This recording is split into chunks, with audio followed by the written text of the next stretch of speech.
budget is where the government is expecting to spend that money on.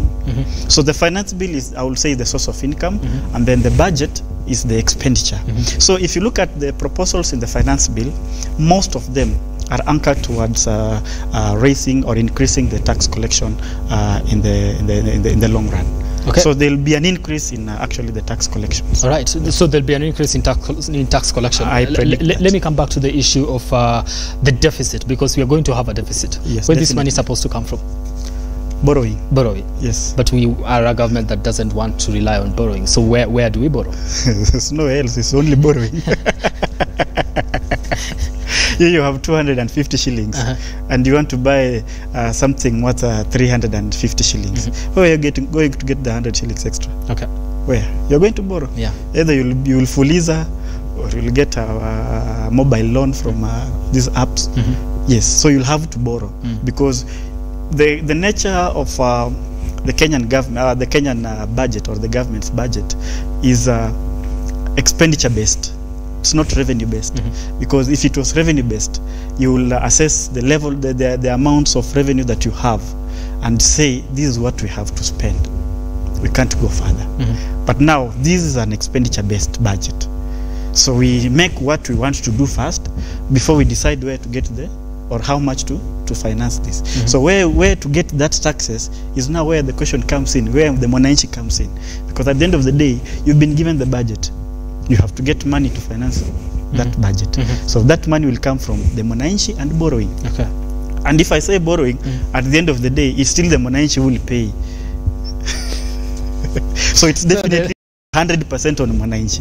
Mwananchi. Yes. And let's look at the in terms of allocation, because you do understand there's been provision results in terms of what has been allocated. What do you think should have been given priority in this particular budget?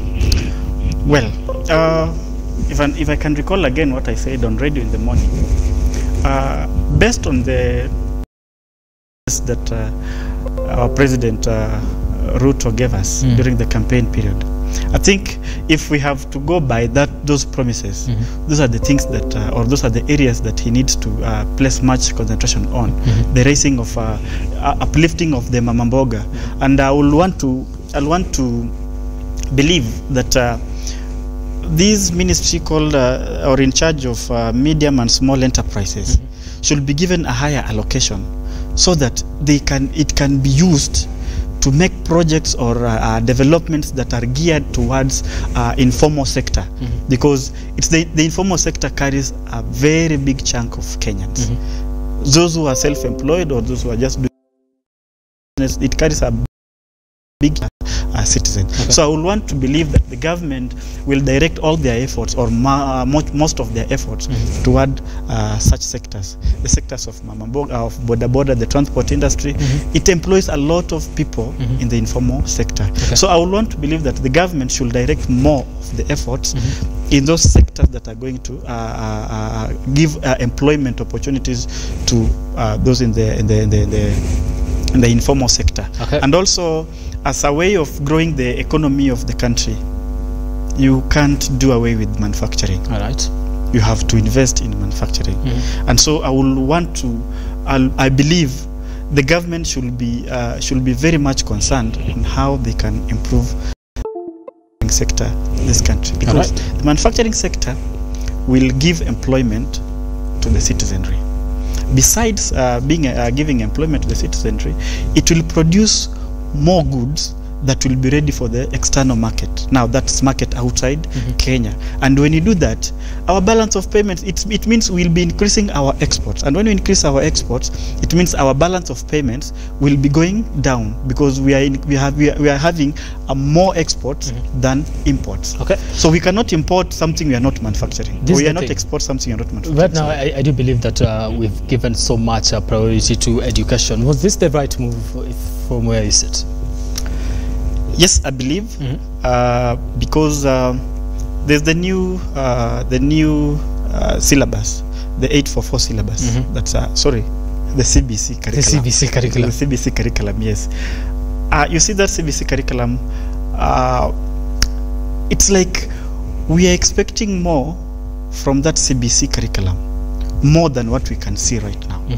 So in the event that the government is going to direct more efforts on the education sector, definitely it will be in the implementation of the CBC, because CBC started around 3 or so years ago, and it started at I think class 5 or something.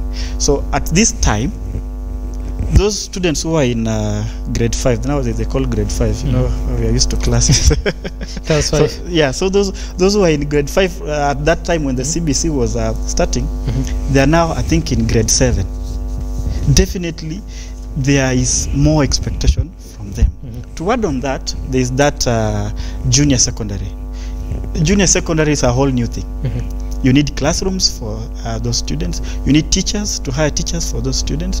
You need other administrative staff to cater for those students. So definitely the education budget should go high because of the new curriculum that we are implementing on the CBC. Okay. Yes. Now, those are live pictures. Members of Parliament, you have Parliament live there, just waiting for the CS National Treasury.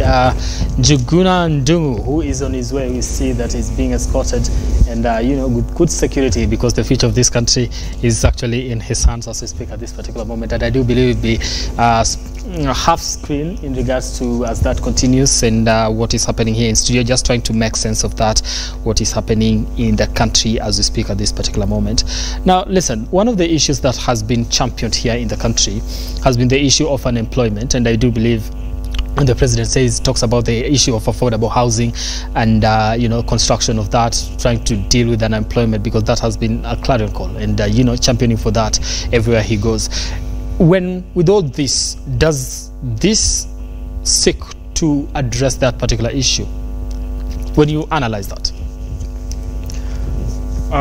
Honestly speaking, and those are, I would want to say, my personal views, I think that housing levy is a biased one, because when you term those who are employed as the only taxpayers, where you're leaving the others who are paying taxes, the other taxpayers, not necessarily employed, the other taxpayers who are paying the taxes. And so by statistics, if I go by statistics in 2020 and 2021, KRA said they have 9 million registered taxpayers.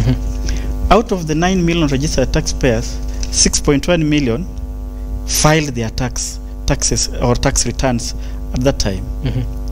So if we go by those statistics, let's say they have maybe increased to 1 more million from the 6.1, maybe we had 1 or 2 million. Let's say it's 8 million as at 2023. I want to say it means the 8 million are carrying the burden of the whole population, 50 million plus.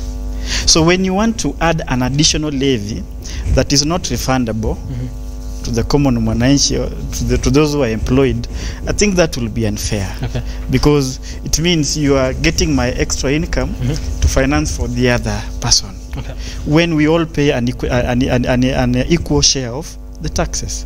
So what even became worse is the new amendments that were tabled yesterday in Parliament, that actually reduced the housing levy.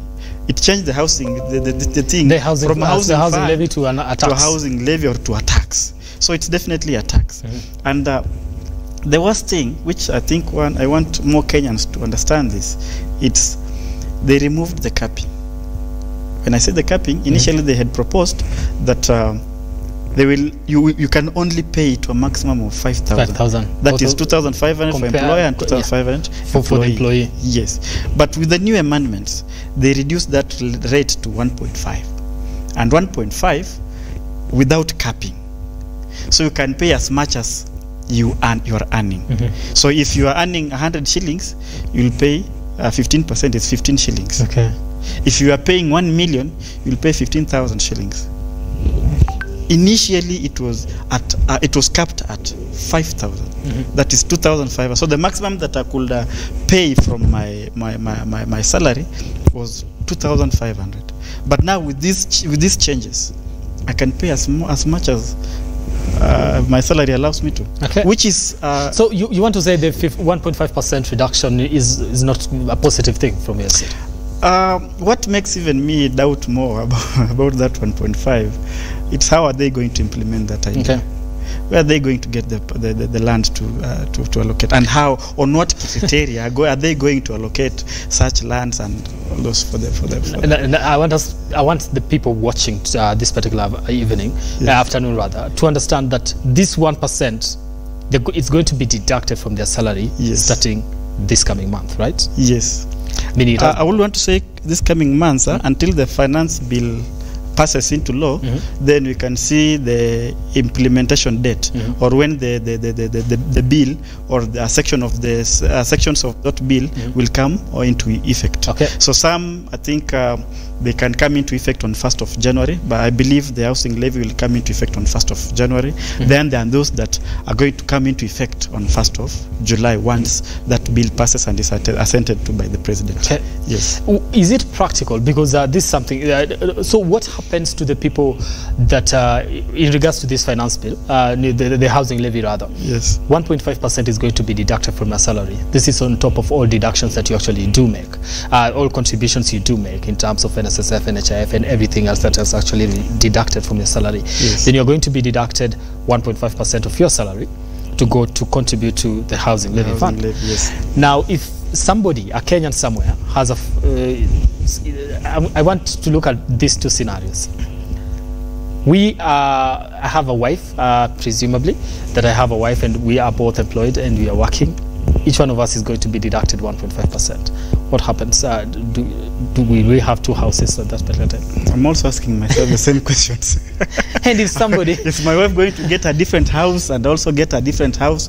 Then how will that marriage work even? The wife will be sleeping in her house, I'll be sleeping in my house. How will that even work?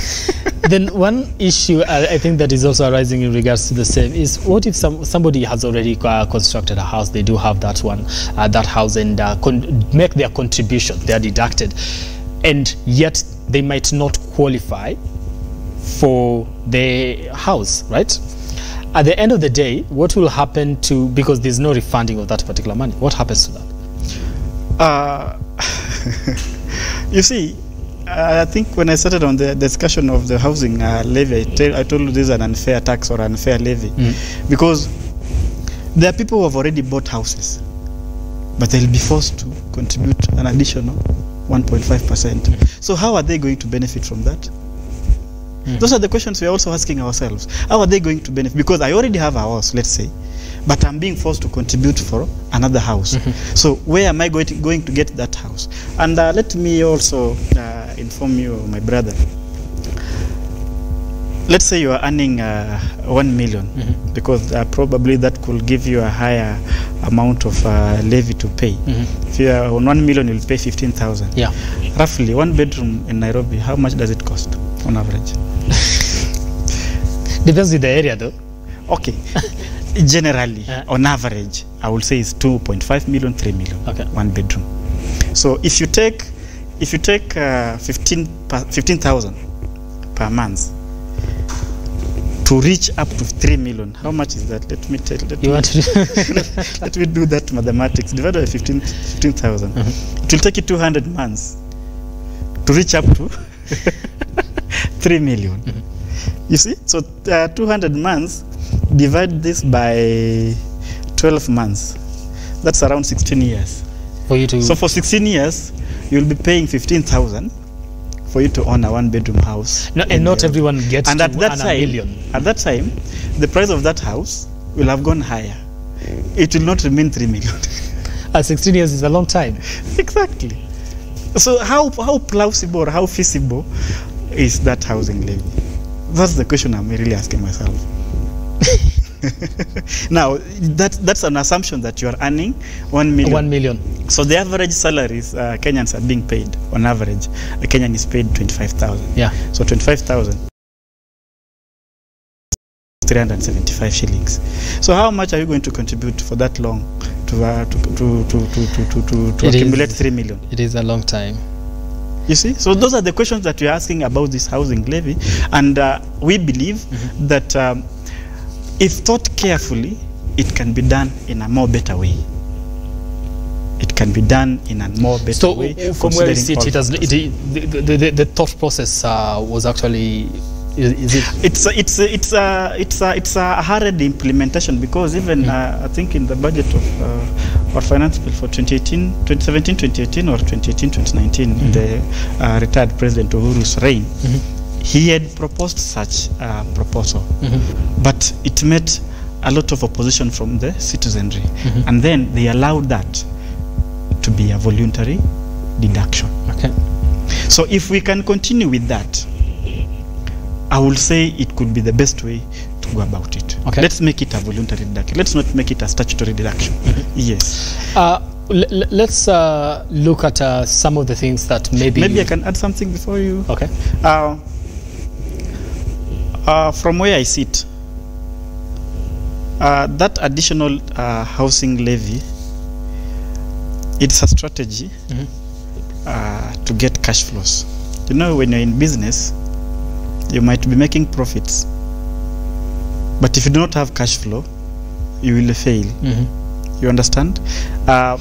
Profits are theoretical, but cash flow is the real money.